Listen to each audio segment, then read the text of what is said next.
একটা জীবন ব্যবস্থা ওই বয়ানের মধ্যে থেকে সংগ্রহ করতে পারেন।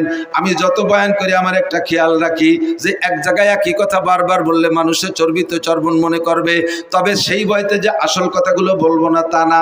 একেবারে বিবাহ শাদী থেকে নিয়ে মরণ পর্যন্ত ধারাবাহিক মানব জীবনে যেখানে যা লাগবে সব কথাগুলো আল্লাহর রহমতে বলা আছে। ইউটিউবের ভিতরে শুনবেন, দেখবেন। আদর্শ মুসলিম পরিবার সদস্য হুজুরের লেখা একটা বই আছে, বইয়ের মধ্যে যা আছে আমার বয়ানের মধ্যে হুবহু তাই আছে।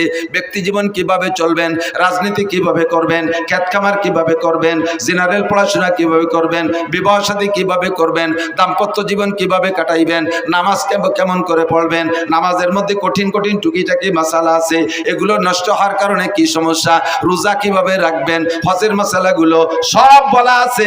এই বয়ানগুলো আপনারা বয়ান মাঠ থেকে শুনেছেন।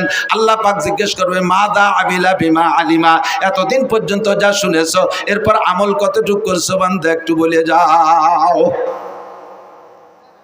জবাব দিতেই হবে, জবাব না দিয়ে সামনে বাড়া যাবে না।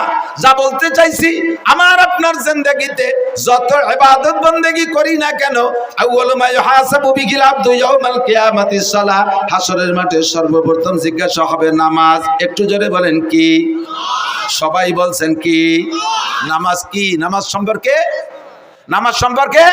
জিজ্ঞাসিত হব। বলেন নামাজ সম্পর্কে জিজ্ঞাসিত। বলছেন তো সবাই বলছেন তো? আমালাইনিল্লাল বালাগ, শেষ, আমার দায়িত্ব খালাস। কিয়ামতের ময়দানে আপনাকে আল্লাহ জিজ্ঞেস করবে নামাজ পড়িস নাই কেন?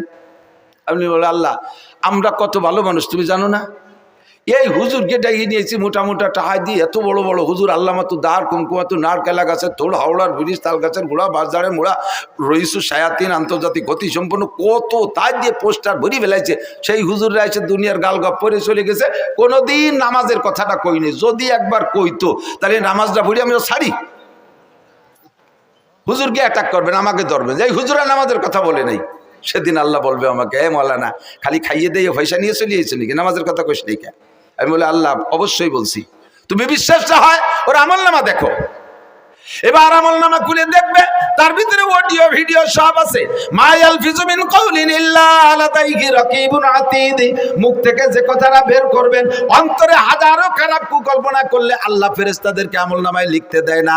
মনে মনে বিশাল বিশাল প্ল্যান করছেন, একেবারে ডোনাল্ড ট্রাম্পের মেয়ে বিয়ে করবেন, তারে যে মাথা ফাটায় ফেলে দেবেন, এগুলো মনে মনে কল্পনা করছেন। যতক্ষণ মুখে উচ্চারণ করবেন না ততক্ষণ পর্যন্ত লেখা হবে না। আর যে কথা মুখ দিয়ে বের করবেন সঙ্গে সঙ্গে লেখা হবে। কাজেই আপনি কিয়ামতে আমারে অ্যাটাক করতে পারবেন না। আমি সবাই রেদে বলাই দিছি, মুখ দিয়ে বলে ফেলাইছেন, আপনার আমল নামায় লেখা হয়ে গেছে। কিয়ামতের মাঠে সর্বপ্রথম জিজ্ঞাসা হবে নামাজ। নামাজের প্রশ্নে যে জবাব দিয়ে পার হয়ে যেতে পারবে ওর কোনো জায়গায় কোনো ঠেক হবে না। নামাজের কারণে সব জায়গা আল্লাহ তারে পার করে দেবে। কেন দেবে? নামাজের কারণে কেন তারে সব জায়গা পার করে দেবে? আল্লাহ পাক বলেন নামাজ যে ব্যক্তি সঠিকভাবে পড়ে সে কোনো অন্যায় করে না। ইন্নাস সালাতা তানহা আনিল ফাহশাই ওয়াল মুনকার ওয়ালা যিকরুল্লাহি আকবার। নামাজ এমন একটা তাবিজ, নামাজ এমন একটা ক্যাপসুল, নামাজ এমন একটা ইনজেকশন, এই নামাজ এমন একটা টিকা, ওই টিকাটা লাগাইলে আর কোনো রোগ হয় না। দেখবেন মাঝে মাঝে পোলাপানের টিকা দেয় না, টিকা দেওয়ার অবস্থা মনে আছে নাকি? টিকা দেওয়ার সিস্টেম কি? যে বাড়ি টিকা দেবে ওই বাড়ির সামনে বড় একটা ব্যানার টানায়, আছে না? আগে মাইকিং করে দেয়, অমুক মহিলা মেম্বারের বাড়ি টিকা দেওয়া হবে, অমুক ওয়ার্ড চেয়ারম্যানের বাড়ি টিকা দেওয়া হবে, অমুক মেম্বারের বাড়ি টিকা দেওয়া হবে, এইভাবে মাইকিং করে যায়। এরপরে যেদিন টিকা দেয় দেখবেন সেদিন বাড়ির সামনে একটা হলুদ ব্যানার টানানো থাকে। ওই হলুদ ব্যানারের ভিতরে কি আছে তা কি মনে আছে? দেখবেন হলুদ ব্যানারের মধ্যে গোল একটা বৃত্ত আছে। বৃত্তের মাঝখানে ছোট্ট একটা বাচ্চার ছবি আছে। এবার ওই বৃত্ত ভেদ করে দেখবেন 5টা অথবা 6টা তীর আছে না? সব মিলে তর্জমা কি? এই ব্যানারটা হলো দুনিয়া, আর মাঝখানে যে গোল বৃত্ত এইটাই বাচ্চার হায়াতের এরিয়া। এরিয়া, এই হায়াতের এরিয়া সীমানা ভেদ কইরা এই দুনিয়ার থেকে 6টা রোগ আছে ওর দিকে যাইতেছে। জন্ডিস আছে একটা রোগ, যদি ওর মধ্যে ঢোকে, এরপরে পোলিও একটা রোগ আছে, যদি ওর মধ্যে ঢোকে, হায়াতের বৃত্ত ভেদ কইরা একবার ঢুকে পড়লে দুনিয়ার কোনো ডাক্তার ডাইতার চিকিৎসা করা ওর মরণ অনিবার্য। ক্যান্সারের একটা জার্ম আছে, এইটা যদি ওর মধ্যে ঢোকে তাহলে ওর মরণ অনিবার্য। এই 6টা রোগ মানে 6টা তীর মানে 6টা রোগ। এবার হায়াতের বৃত্ত ভেদ করে বাচ্চার দিকে 6টা তীরে 6টা রোগে আক্রমণ করতেছে। এবার ডাক্তাররা গবেষণা করে দেখছে এই রোগগুলো যদি দেহের মধ্যে ঢুকে যায় তাহলে আর চিকিৎসা হবে না, কাজে এই রোগের আগে প্রতিরোধ করতে হবে। এই প্রতিরোধের জন্য একটা টিকা তৈরি করছে, যেই টিকাটা নিয়মতান্ত্রিক ভাবে কয়েক মাস যাবত দিলে ওই 6টা রোগ তার মধ্যে ঢুকতে পারে না, 6টা রোগ ঢুকতে পারে না। সেম কোয়ালিটি এই দুনিয়া, বিশাল দুনিয়া, এর ভিতরে থেকে আমার দিকে আমার হায়াতের একটা এরিয়া আছে, হায়াতের এরিয়া বাউন্ডারি ভেদ করে আমার দিকে রোগগুলো ঢোকার চেষ্টা করতেছে 6 দিক দিয়া। জোরে বলেন কয় দিক দিয়া? 6 দিক দিয়ে।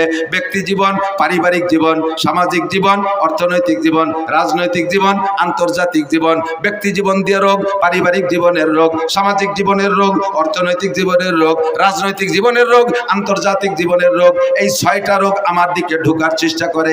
এই 6টা রোগ যদি ঢোকে তারপরে হাজার হাজার রোগ ভিতরে তৈরি হয়, হাজার হাজার রোগ তৈরি হয়। এবার এই 6টা জীবনের রোগকে ঠেকানোর জন্য আল্লাহ পাক একটা টিকার ব্যবস্থা করেছেন। ওই টিকাটার নামই হলো নামাজ। আল্লাহ বলেন আকিমিস সালাতা তারাফাইন নাহারি ওয়া যুলাফাম মিনাল লাইল ইন্নাল হাসানাতি ইউযহিবনাস সাইয়্যাত যালিকা যিকরা লিয-যাকিরিন উতলু মা উহিয়া ইলাইকা মিনাল কিতাব ওয়া আকিমিস সালাহ ইন্নাস সালাতা তানহা আনিল ফাহশাই ওয়াল মুনকার ওয়া লাযিকরুল্লাহি আকবার। আল্লাহর কসম, আল্লাহর কসম, তার 99 নামের কসম, তার ইসমে জাতের কসম দিয়ে বলি, যদি কোনো ব্যক্তি সঠিকভাবে নামাজ পড়ে, অরিজিনালি কোনো ব্যক্তি যদি নিয়মতান্ত্রিকভাবে নামাজ পড়ে, ওই নামাজি ব্যক্তিকে নামাজে তারে ঘুষের থেকে ফিরাইতে বাধ্য হয়, সুদের থেকে ফিরায় তারে, জিনার থেকে ফিরায় থাকে, মদের থেকে ফিরায় থাকে, গাজার থেকে ফিরায় থাকে, বেপরদার থেকে ফিরায়, আইলঠেলার থেকে ফিরায়, জাল দলিল থেকে ফিরায়, মিথ্যা সাক্ষী থেকে ফিরায়, মিথ্যা মামলা থেকে ফিরায়, মাপে কম দেওয়ার থেকে ফিরায়, মাপে বেশি আনার থেকে ফিরায়, মালে ভেজাল দেওয়ার থেকে ফিরায়, ফরমালিন মিশনের থেকে ফিরায়, দুধে পানির দিকে দেওয়ার থেকে ফিরায়, আরে মুখের গুনার থেকে ফিরায়, অকথ্য ভাষায় গালাগালি করতে দেয় না, কুদৃষ্টির থেকে ফিরায়, কান্দে খারাপ জায়গা থেকে ফিরায়, হাতরে খারাপ জায়গা থেকে ফিরায়, শরম রাগে শরমগাকে অবৈধ জায়গা থেকে ফিরায়, পা দুটোকে হারাম জায়গা যাওয়ার থেকে ফিরায়। যত অন্যায় আছে সমস্ত অন্যায় থেকে এই ফিরানোর মাত্র একটা তাবিজের নাম হলো নামাজ। এই নামাজ হলো ফরজ নামাজ। একটু জোরে বলেন কি নামাজ? এক ওয়াক্ত ফজরের 2 রাকাত ফরজ নামাজের দাম, ফজরের 2 রাকাত ফরজ নামাজের দাম কত? সারা জীবন 60 বছর নফল নামাজ আর নফল রোজা না। যদি কেউ আল্লাহ 60 লক্ষ বছর হায়াত দেয়, 60 লক্ষ বছর নফল নামাজ আর নফল রোজা রাখলে সেই নাকি ফজরের 2 রাকাত নামাজের দাম তার চাইতে বেশি। এবার আমি ওখান থেকে মাসালা বের করছি, এদিক তাকান। একটা মাসালার দাম 60 বছর নফল নামাজ ও রোজার চাইতে বেশি কেন? কারণ নফল তো সারা জীবনের নফলের দাম ফরজের সমান হবে না। আবার বহু মুসলমান আছে যাদের একটা মাসালা না জানা থাকার কারণে, ছোট্ট পিন সাইজের একটা মাসালা না জানা থাকার কারণে জিন্দেগির বহুত ফরজ নামাজ নষ্ট হয়ে গেছে। আমার দিক জিন্দেগির বহুত ফরজ নামাজ নষ্ট হয়ে গেছে। ভেরি ভেরি ইম্পর্টেন্ট একটা মাসালা আপনাদের জন্য আমি সংগ্রহ করছি। এই মাসালাটার দাম আপনি নিজেই জবাব দেবেন। ওই মাসালাটা না হওয়ার কারণে, সঠিক না জানা থাকার কারণে ফরজ নামাজ নষ্ট হয়েছে। আর 2 রাকাত ফরজ নামাজের দাম 60 লক্ষ বছর নফল নামাজের চাইতে বেশি। কথা বলুন ঠিক কি ঠিক না? এবার সেই মাসালাটা কি মাসালা? আপনি ইমামের পিছনে নামাজ পড়েন। আমি তো একটা দাড়ি যখন গজাইছে, নিতান্ত গরিব বাপের ছেলে ছিলাম আমি। এখনো পর্যন্ত আমার আব্বার রেখে যাওয়া যা আছে তার থেকে 1 ইঞ্চি জমিও আমি ভাগে পাইনি। আব্বার ইনকাম থেকে আমি একখান ভাঙ্গা টিন, একখান ফুটো থালও ভাগে পাইনি। ছোট্ট একটা সংসারের আমরা সন্তান ছিলাম। আমার আব্বা গরিব মানুষ, কৃষক ছিলেন। যা কামাই করছেন কোনো মতে আমাদের খাওয়াই বাঁচাইছে। সোনের একটা ঘর ছিল আমাদের, 2-5 শতাংশ জমির উপরে বাড়ি, ছোট 2 ভাইরে বাড়ি, ঘরটর যা ছিল সব দিয়ে টিয়ে আলাদা বাড়ি করছি, জায়গা কিনে। আমরা বড় 2 ভাই, বাপের কিছু পাইনি। বাপের 1 বস্তা দোয়া পাইছি। ছাত্র বয়সে আব্বা টাকা দিতে পারতেন না, এসে গেলে একটু বলা লাগে। বহুত ছাত্ররা আছে তারা অভাবের কারণে পড়া বাদ দিয়ে চলে যায়। আমি এটা আদৌ বিশ্বাস করি না। আমার আব্বা আমাকে 11-12 বছর মাদ্রাসায় পড়ছি, যা 2-1 পয়সা দিতে পারতেন কষ্ট করে, সম্পূর্ণ 12 বছরের টাকা একত্রিত করলে 100 টাকা হবে না। বিশ্বাস করতে পারবেন না। তাহলে কিভাবে পড়ছি, কিভাবে যে পড়ছি এটা আমিও জানি না। যখন একটা দাড়ি গজাইছে তখন আমি সাবালেগ হয়েছি, এইটা বুঝাইয়া এই দাড়িটা দেখাইয়া মসজিদের ইমামতি নিছি, মসজিদের ইমামতি নিছি। সেই থেকে ইমামতি করতে করতে দাওরা হাদিস পর্যন্ত পাশ করছি আলহামদুলিল্লাহ। তবে আমার ইমামতির কারণে কোনোদিন আমার পড়ার উপরে কোনো প্রভাব পড়ে নাই। মাদ্রাসা থেকে 4 কিলোমিটার দূরে লজিং থাকছি, বড় একটা মধুমতি নদী পার হয়ে ওপার। জিন্দেগিতে 1 ঘন্টার 1 মিনিটও আমি পিছিয়ে পড়ি নাই। ঝড় বৃষ্টি তুফান যাই হোক আমার কোনো ক্লাস মাইন নেই, এবং জীবনেও কোনোদিন ক্লাসে সেকেন্ড হই নেই। তাহলে মনে হচ্ছেন থার্ড হইছি। গহরডাঙ্গা বোর্ডে টাইটেলের বছর আমি ফার্স্ট স্ট্যান্ড করেছি। অনেকে এগুলো ক্রেডিট বললে কিছু মনে করতে পারেন, একটা জিনিস বোঝানোর জন্য বলছি, জাস্ট এই কথাটাই বোঝানোর জন্য যে অভাবের কারণে লেখাপড়া ঠেকে থাকে না। তো সেই থেকে ইমামতি করতে করতে অভিজ্ঞতা আছে যে মুসল্লি ভালো ডকশক দেখলি বাড়ি পাকা মুসল্লি তা না। এত বড় পাগড়ি 3 খেতায় দিয়ে বাঁধছে, 43 বন্ধের যুব্য একটা গায়ে, ওর বাবা গাড়ির উপরে যায় নামাজ, বগলে দস্তার খান, হাতে কুড়া লাঠি, 500 দানা তসবি, চশমা পাই দিয়ে কি না চশমা সয়ে দিয়ে একই ডাটে সাটে ঠেকে যে খুব বহুত বড় আলেম। বোমা মারলেও ভিতরে তো একটা বা বেরোয় না, জাল খেয়াও দিলে টালিব বেরোয় না। মশলা তো দূরে থাক, আমাকে ওই পাশে জেলা নড়াইল আছে না, আর আমাদের গোপালগঞ্জের শেষ থানা কাশিয়ানির শেষ মাথায় একটা গ্রাম আছে নড়াইল, নড়াইল গ্রাম আছে, ব্যাসপুর নড়াইল কয়। তো এই ব্যাসপুর নড়াইল, ওই গোপাল নড়াইল জেলা নড়াইল থেকে একটা তবলিগ জামাত আইছে।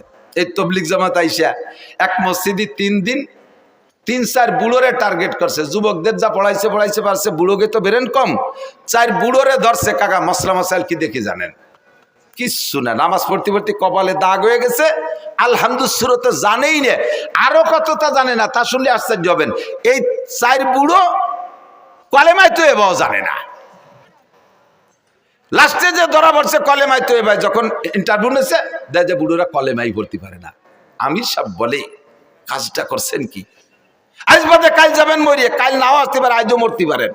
বয়স 75-80 হয়ে গেছে আর আজও কলেমাটা পড়তে পারেন নাই। মান কানা আখিরু কালামিহি লা ইলাহা ইল্লাল্লাহ ফাদাখালাল জান্নাহ, যার জীবনের শেষ কলেমা লা ইলাহা ইল্লাল্লাহ, ওইটা বিনা হিসাবে জান্নাতে চলিয়া যাইবে। সেই কলেমাটাই পড়া শিখলেন না। আপনি নামাজের কি গুড়ার ডিম পড়ছেন, এতদিন ইবাদত বন্দেগী কি কসু করছেন, কলেমাই যদি না জানেন।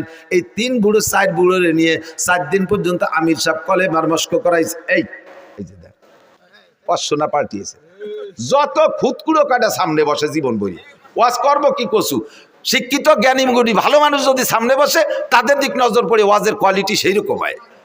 আর এই যে খুদকুড়ো গুলো হয়েছে সামনে বুঝে থাকে, ওয়াজ বোঝেও না, যে চানাচুর বাদাম নিচে কাটুর কুটুর হতে তালে হয়েছে শৈল ইন্দির দল। না তোরা আমার কাছে 10টা নিয়ে যা, দোকানে যা, চল আমার দিকে বৈশা 3 দিন পর্যন্ত মসজিদে মস্ক করাইছে কলেমা। শেষের দিন মাহফিল আমার ওই এলাকায়, আমার কাছে এসে রিপোর্ট দিচ্ছে, কয় হুজুর সব মাহফিলে আপনি তবলিগের তশকিল করেন, তবলিগের কথা বলেন, আপনার এলাকায় এটা তবলিগ করেন না। কি সমস্যা কি? এই ঘটনা 4 বুড়ো যে কোনো সময় মরতে পারে, 75 থেকে 80-র মধ্যে বয়স, আজও কলেমাটা ভর্তি পারে না। এই 3 দিন পড়াইছি, তাও ঈশার সময় ইন্টারভিউ নিছি, হয় না। কি কয়? লা ইলাহা মুহাম্মাদুর রাসূলুল্লাহ, লা ইলাহা মুহাম্মাদুর রাসূলুল্লাহ। রাগ হয়ে ধমক দিয়ে, আমি যে কোনো সময় মরতে পারে, আজও কলেমা ঠিক করে ভর্তি পারে, লা ইলাহা মুহাম্মাদুর রাসূলুল্লাহ। মাঝে ঠিক করলে কোথায়? বুড়োরা আমার রাগ করে কয় সব জায়গার কলেমা একরকম না মিয়া, তুই কলি হয়ে যাবে, সব জায়গার কলেমা একরকম। তোমাকে নড়াইলে কলেমা লা ইলাহার পরে ইল্লাল্লাহ আছে, ইবার আসলে থাকে না, এরকম নাকি? বহুজন আছেন এখনো পর্যন্ত 4টে কলেমা শুদ্ধ করে বলতে পারে না, আছে না নাই কথা কয়? বহু মুসলমান আছে, বহু মুসলমান আছে। এর মধ্যে ইমানে মুফাসসালের ইন্টারভিউ নিলে জড়িয়ে যাবে অর্ধেক, ইমানে মুজমালের ইন্টারভিউ নিলে জড়িয়ে যাবে অর্ধেক। আর এই ইমানে মুজমাল আর ইমানে মুফাসসালের তরজমা আপনার বুঝা ফরজ। বিশ্বাস করার সাথে সাথে বুঝার আগে, বিশ্বাসের আগে বুঝতে হবে, বুঝে তারপরে বিশ্বাস করতে হবে। পারেন না বহু মানুষ, কথা কন নামাজে দাঁড়াইছেন, ইমামের পিছনে জামাতে নামাজ পড়বেন, ইমাম সাহেব আল্লাহু আকবার বলে, যে কথা বলছি ইমামতির অভিজ্ঞতার আলোকে, যে বহু মুসল্লিকে জীবনে এ রিপোর্ট পাইছি, ইমামের পিছনে নামাজ 10 বছর নামাজ পড়ছে, এরপরে এসে কয় হুজুর ইমাম সাহেব যে প্রথমবার আল্লাহু আকবার কয়, ও আল্লাহু আকবারকে আমাকে ক্ষতি হবে নাকি? আমরা তো সময় খালি কানে হাত দেই। আমি যে আমরা মানে কয় যে আমাকে এই মাঝি ভাই, মেয়া ভাই, বড় কাকা, আমরা সবাই ওই ওরি। মুখ বন্ধ। নামাজের ফরজ 13টি, জোরে বলেন কয়টি? তার মধ্যে একটি তাকবীরে তাহরিমা বলা, তাকবীরে তাহরিমা বলা। আপনি যদি একা নামাজ পড়েন সুন্নাত, তা প্রথম তাকবীর বলা ফরজ, নফল পড়লে প্রথম তাকবীর বলা ফরজ, ওয়াজিব পড়লে প্রথম তাকবীর বলা ফরজ, ইমামের পিছনে যদি পড়েন প্রথম তাকবীর মুখে বলা ফরজ। প্রথম তাকবীর শুধু ইমাম বলবে আর আপনি মুখ বন্ধ করে কানে হাত দেবেন, এতে হবে না। আপনাকে নামাজের ভিতরে যদি প্রথম তাকবীর মুখে আল্লাহু আকবার না বলে থাকেন, এমন করে জীবনে যত ওয়াক্ত চলে গেছে ওই নামাজগুলো হয় নাই, ওই নামাজগুলো আবার পড়তে হবে। এই যে কত ওয়াক্ত গেছে আপনার জানা নাই, এরকম কত ওয়াক্ত গেছে আপনার জানা নাই, মুখ বন্ধ করে খালি কানে উলা দিয়েছেন, আপনার নামাজ বাতিল, আপনার নামাজ হয় নাই। যদিও শুনতে একটু ছোট, একটু আল্লাহু আকবার, কিন্তু এই মশালাটা কত গুরুত্বপূর্ণ আপনার পুরো নামাজ এরপর নির্ভর করে। এই একটা মশলা আজকে জেনে নিলেন, আজকে বুঝতে পারলেন যে আপনাকে প্রথম তাকবীরে আল্লাহু আকবার ইমামের সাথে সাথে বলতে হবে, তবে ইমামের সাথে সাথে পিছে পিছে বলতে হবে, এটা ফরজ। এর একটা মশালার দাম 60 লক্ষ বছর নফল নামাজ ও নফল রোজার চাইতে বেশি। মহিলারা নামাজ পড়বে প্রথম তাকবীর মুখে বলা ফরজ, পুরুষরা নামাজ পড়বে প্রথম তাকবীর মুখে বলা। তবে মহিলারা কোনোদিন জামাতে ইমামতি করতে পারবে না, মহিলারা মহিলাদের ইমামতিও করতে পারবে না, মহিলারা ফরজ ওয়াজিব সুন্নাত নফল কোনো নামাজে ইমামতি করতে পারবে না, মহিলারা মসজিদে যে জামাতে নামাজ পড়বে না, মহিলারা নামাজ পড়বে ঘরের ভিতরে। মহিলারা যত নির্জনে নামাজ পড়বে তত তাদের নেকি বেশি, আর পুরুষরা যত ওপেন ফিল্ডে নামাজ পড়বে বড় জামাতে তত তাদের নেকি বেশি। মহিলারা ঘরের মধ্যে পড়বে, করনাফি বুয়ুতিকুন্না, ঘরের মধ্যে থাকবা। মহিলাদের জুমর নামাজ নাই, মহিলাদের ঈদের নামাজ নাই, মহিলাদের জানাজার নামাজ নাই, মহিলাদের জামাতে নামাজ নাই, 5 ওয়াক্ত জামাতে নামাজ পড়বে না। অনেকে হজে যাইয়া আইসা এবার বউকে নিয়ে জামাতে নামাজ পড়ার একটা প্ল্যান তৈরি করছে। আল্লাহ, মক্কা মদিনায় দেখলাম, আর আমাকে দেশি হুজুরা কি তাকে বেশি জানে নাকি? আপনি মক্কা মদিনায় একবার গেছেন আর আমরা 20 বার গেছি। আমরা ওই জায়গা থেকে ওইগুলো নিয়ে আসলাম না, আপনি একবার যাই এতটা নিয়ে আসলেন কে? কি কি আনছে দেখবেন। হানাফি মাযহাবের মুসল্লি, হানাফি মাযহাবে আমিন আস্তে বলতে হবে। হানাফি মাযহাবে আমিন কি আস্তে। সব মাসালা হানাফি মাযহাবের আমল করে। হজেতে আসার পরে এবার ওই মক্কা মদিনায় শুনছে আমিন জোরে কইতে, এই জায়গাটা খালি আমিনটা একটু জোরে না করতে পারলে পাল্টায় না। ইমাম সাহেব বলা দলিনকে ছেড়ে দিছে, আমিন বিটাগিরি দেয়াচ্ছে। আপনি এরকম করলেন কে? মক্কা মদিনায় বলে। তো মক্কা মদিনাতে আরো কত তারে শব্দ করেন আপনি, যে দেখছেন কত প্রকারের নামাজ। একদল কানে উলো দেয়ই না, হাজি সাহেবরা একটু সাক্ষী দেন। একদল কখনো কানে উলো দেয় না, আর একদল কানে উলো দিয়ে সানা একবার বাইন্ধে ছেড়ে দেয়, আরেকদল কানে উলো দিয়ে ডাইরেক্ট ছেড়ে দেয়, আরেকদল কানে উলোই দেয় না, হাত ছাড়া থাকে, আরেকদল আগের থেকে সানা বাইন্ধে থাকে। এই যে এত দলের মধ্যে কোন দলের আপনি আনতে গেলেন? আপনি অর্থে গেছেন কে? কথা বল। আপনার এই জন্যই পাঠাই নেই, এসে গেলে একটু করে যাই। বাংলাদেশের একমাত্র উলামায়ে কিরাম শরীয়তের দিক দিয়ে এস্টাবলিশড, এই বাংলাদেশের উলামায়ে কিরাম বাংলাদেশের মুসলমানদেরকে নবী আলাইহিস সালাতু ওয়াস সালামের শরীয়ত অনুযায়ী পরিচালনার জন্য বিশ্বের কোন দেশে ধর্ণা ধরা লাগে না। বাংলাদেশের উলামায়ে কিরাম জন্ম থেকে মরণ পর্যন্ত যে 6টা জীবন বলছি, সমস্ত জীবনকে পরিচালনা করার জন্য কোরআন হাদিসের ভিতরে থেকে গাইটা সমস্ত মশলা আপনাদেরকে দিতে পারে এই যোগ্যতাওয়ালা উলামায়ে কিরাম বাংলাদেশে ভরপুর। আর কেউ এখনো সম্পূর্ণ হতে পারেন নাই, ডাক্তাররা তো পারেনি নাই। বাংলাদেশ সরকার মেডিকেল সায়েন্সের কলেজ বিশ্ববিদ্যালয়ের জন্য কোটি কোটি টাকা খরচ করতেছে ডাক্তার বানানোর জন্য।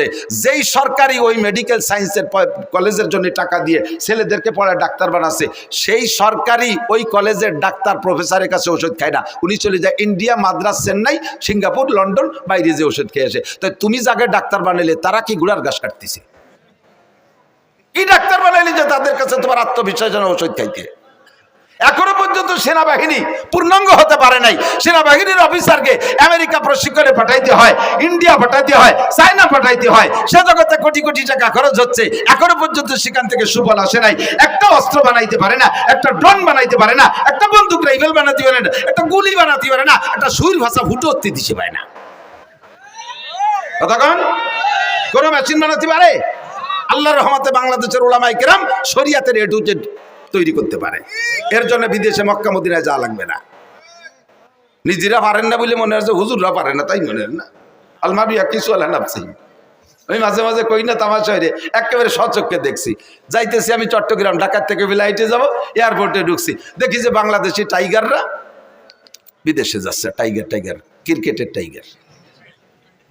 এই বুকি পতাকা, পিঠি পতাকা, মাথায় পতাকা, ক্যাপে পতাকা, প্যান্টে পতাকা, জাঙ্গি পতাকা, ব্যাগে পতাকা, সব জায়গা পতাকা আর পতাকা। আমি কই এত পতাকা কোন জায়গা যাবে? যে এমপি মন্ত্রীরাও আগায় দিতে আইছে, বলতেছে বাংলাদেশের টাইগাররা শ্রীলঙ্কা যাচ্ছে হরিণ শিকার করতে, ক্রিকেট খেলতে। তো কয়দিনের ম্যাচ? কয় যে শ্রীলঙ্কা 2 দিন, পাকিস্তানে 3 দিন, ভারতে 2 দিন, 5 দিনের ম্যাচ। কি বলে 3 আর 2 5 আর 7, 1 সপ্তাহ। ওরা তো আমার ছেলে এই প্লেয়াররা, ওরা আমার কাছে দোয়া নিল যে হুজুর একটু দোয়া করেন যাতে এবার কিছু নিয়ে আসতে পারি। আমরা তো একটা বাঙ্গা সার কাপও আনতে পারি না বিদেশের তে, এবার যাতে একটা কিছু নিয়ে আসতে। আমি দোয়া আল্লাহ যে আল্লাহ এবার যেন কিছু পারে। আমার সাথে একজন কয় হুজুর এই ক্রিকেট খেলার জন্য দোয়া আনলেন। আমি বললাম যে পাগল, বাংলাদেশ আলারা কোনো জায়গায় থেকে কিছু আনতে পারে না, ওরা এবার একটা কিছু আনুক, যা ওইরি আনুক, খেমসি ওইরি আনুক, চড়াচড়ি রেলাই চলে তুই জিতে আসুক, আর শুনতে একবার একটু ভাষ্ট হইয়ে। কোনো দেশে তো ভাষ্ট হতে পারে না। পরে 1 সপ্তাহ চলে যাওয়ার গেল, 10 দিন চলে যায়, 12, 13, 15 দিন চলে যায়, খবর টবর পাই না। এবার এই ক্রিকেট দেওয়া পার্টিতে জিজ্ঞেস করলাম যে এই যে অমুক তারিখে যে একটা টিম গেল বিদেশে হরিণ শিকার করতে, টাইগাররা, এরা আসলো কবে, কি দিয়ে কি রেছো, তা তো খবর টবর পাই না। কয় যে সব জায়গাতে ঠকে গেছে, পরে মনে হয় এদের ব্যানে টেনে চলিয়ে আসছে, জেনিটের হয়নি। আমার বাংলাদেশের হাফেজরা কোন দেশের থেকে ঠগে আসে না, কথা বলেন ঠিক ঠিক না? সারা পৃথিবীর যত মুহাদ্দিস আছে তার ভিতরে 1 নম্বর মুহাদ্দিস আমাদের বাংলাদেশের মাওলানা আব্দুল মালিক সাহেব, বাইতুল মুকাররমের খতিব সাহেব। কাজেই আপনি একা একা যাইতে আমিনটা জোরে ঠেলিয়ে আনতে গেছেন কে?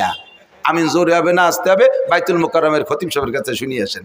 আসেন দাঁড়িয়ার মাঠের প্রধান মুফতির কাছে, যান ভাঙ্গা ঈদগাহ মাদ্রাসার মুফতি সাহেবের কাছে, আমরা সব ফতোয়া দিয়ে দেব। কোনোতে আল্লাহর রহমতে অধিক যা লাগবে না, কথা কন। এবার তাকবীরে তাহরিমা আমিন বলা, এটা বলবে, আসতে বলবেন। আল্লাহ আমাদের হানাফি মাযহাবের মাসালা কি বলা হয়, সব মাসালাই তাকবীরে তাহরিমা বলা। এদিকে একটু আরেকটা খেয়াল করেন, তাহলে তাকবীরে তাহরিমা বলা আজকে থেকে যাদের জানা ছিল না তারা জেনে নিছেন না, তাদের জিন্দেগীর 80 লক্ষ 60 লক্ষ বছর হায়াত পর্যন্ত যদি হায়াত পান আর নফল ইবাদত করেন, তার চাইতে আপনার একটা মশালার দাম বেশি হয়ে গেছে। মাহফিলটা খুব ভরপুর কামিয়াব হয়ে গেছে। এর সাথে ছোট্ট আর একটা মশলা পেঁচাই গেছে, একটু না কয়ে তো জাতি পাতিছি না, আপনার অনুমতি দিলে বলবো। এই তাকবীরে তাহরিমা ইমামের পিছনে বলবেন, বলার সিস্টেম কি, আবার তা সে জায়গা ছোট্ট একটু চিকুন একটা মশলা আছে, বলবো। সেই মশলাটা হলো ইমাম সাহেব আল্লাহু আকবার বলবে, তো ইমামের যদি সুর বেশি হয়, সুর আলা ইমামরা একটু টাইনিয়ে সুর দেখে আল্লাহু আকবার সুর দিতে খানিকটা নি ফেলে।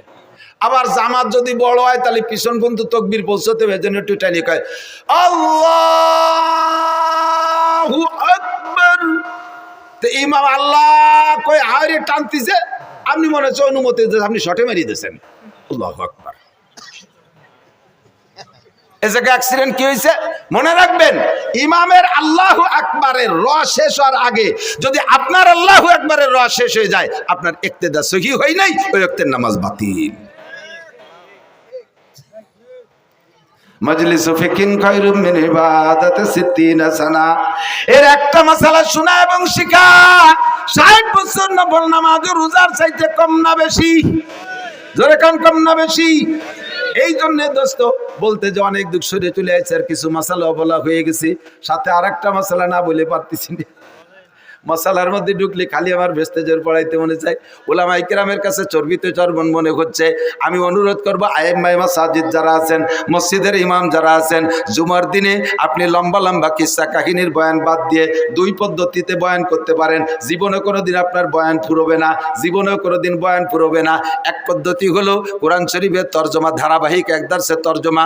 তাফসীর ভালো করতে যদি নাও পারেন, কমপক্ষে সহিভাবে তিলাওয়াতটার তর্জমাটা মুখস্থ শিখে মসজিদে যে জুমার দিন কোরআন শরীফ দেখে দেখে এক দার্সে সূরা ফাতিহা থেকে নিয়ে আপনি তিলাওয়াত করবেন আর তর্জমা করবেন, দেখবেন মানুষ অত্যন্ত তৃপ্তি সহকারে শুনবে। কমপক্ষে আল্লাহর বান্দারা একটু আইডিয়া নেবে, আরে আলহামদুলিল্লাহ সূরার মধ্যে কি পড়ি, এ কি ভূতির মন্ত্র না কি পড়ি, এর তর্জমা কি বুঝতে পারলে তিলাওয়াতের যদি তর্জমা বোঝা যায় তাহলে পড়েও মজা লাগে, কতক্ষণ পড়তেও মজা লাগে।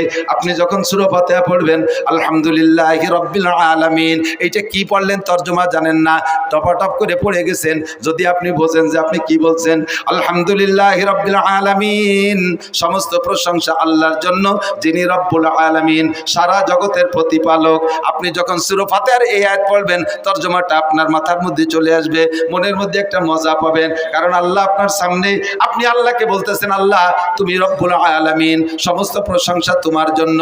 এই কথা বলে ছেড়ে দেওয়ার পরে আল্লাহ আপনার সঙ্গে সঙ্গে একটা জবাব দিয়ে দেয়। আল্লাহ একটা জবাব দিয়ে দেয়, কে হামিদানি আব্দি। আল্লাহ যে কি খুশি হয়, কে হামিদানি আব্দি, আমার বান্দা আমার প্রশংসা করছে। আল্লাহ এই জবাবটা দেয়, আল্লাহ এই জবাবটা দেয়। আলহামদুলিল্লাহ প্রথম আয়াত ছেড়ে দেওয়ার পরে এই জবাব দেয়।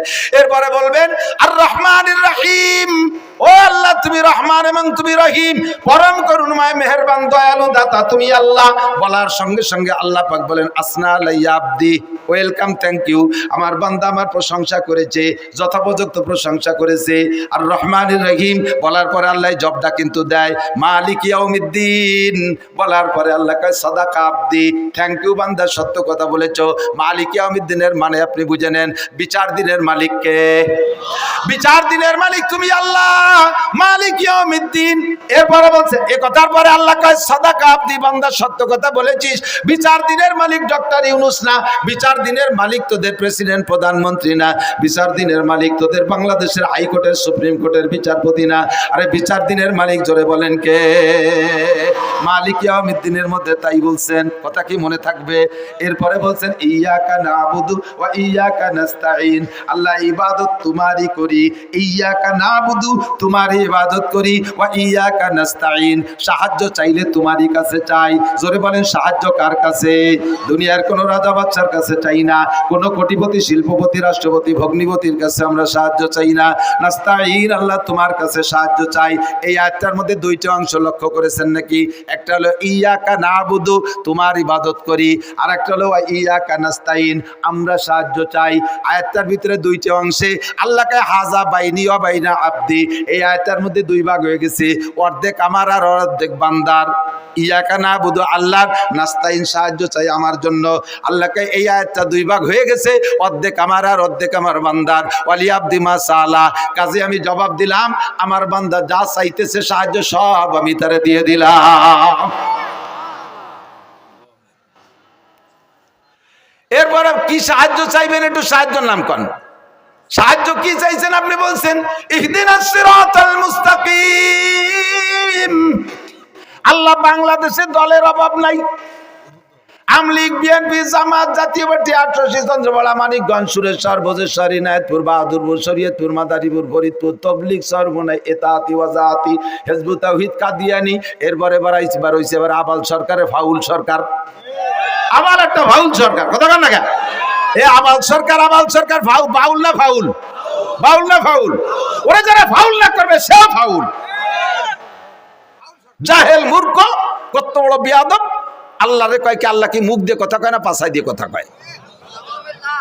সাড়ে শয়তান, তুই যাইস আল্লাহর সাথে দেখা হবে কোন জাত দিয়ে কথা কয় তোরে দেখিস। আর আমার সামনে পড়লি তো হাসরের মাঠে ওর সাথে বাড়ি বাড়ি লেগে যাবে। এখনই যদি ওরা পাই ওর কিছু হলি একটা আমি করবো, তাই আমার জীবন থাকুক আর না থাকুক। কথা বলেন? Ready ready? কোনো বাউল ফাউল চুল আলার কোনো খানা ভাঙ্গার মাঠে হবে না। ভাঙ্গার জনগণ মর্দে মুজাহিদ। ইয়াকা নাবুদু ওয়া ইয়াকা নাস্তাইন ইহদিনাস সিরাতাল মুস্তাকিম।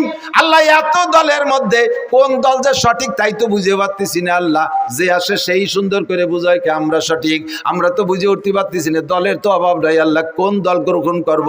কাজে ইহদিনাস সিরাতাল মুস্তাকিম, তুমি তো জানো সঠিক দল কোনটা, ওই সঠিক দলের অন্তর্ভুক্ত আমাকে বানাইয়া দাও। আল্লাহ তোমার কাছে অনুরোধ, আমি তোমার কুদরতি কদমে পড়ে দোয়া করি আল্লাহ গায়রিল মাগদুবি আলাইহিম ওয়ালাদ-দাল্লিন, সঠিক দল তো চিনেই দিবা, সঠিক পথে চালাবা। তবে গায়রিল মাগদুবি আলাইহিম মানে ইহুদি, আর দাল্লিন মানে নাসারা, এই ইহুদ আর নাসারাদের পথে আমারে চালাইও না। এই কথা বলার পরে, এই আয়াতগুলো বলার পরে আল্লাহ কয় ফালি ওয়ালিয়াবদি মাসআলা ওয়ালিয়াবদি মাসআলা, ও বান্দা তুমি যা যা চাইলে সব তোমারে দিয়ে দিলাম। একটু এই জায়গাটা কথা বলে যাই, খেয়াল করেন, খেয়াল করতেছেন? আপনি একটা আয়াত সূরা ফাতিহাতে পড়বেন আর পরে আল্লাহ একটা জবাব দেয়, তাহলে আয়াতটা পড়ে আল্লাহরে জবাব দেওয়ার সুযোগ দিতে হবে না?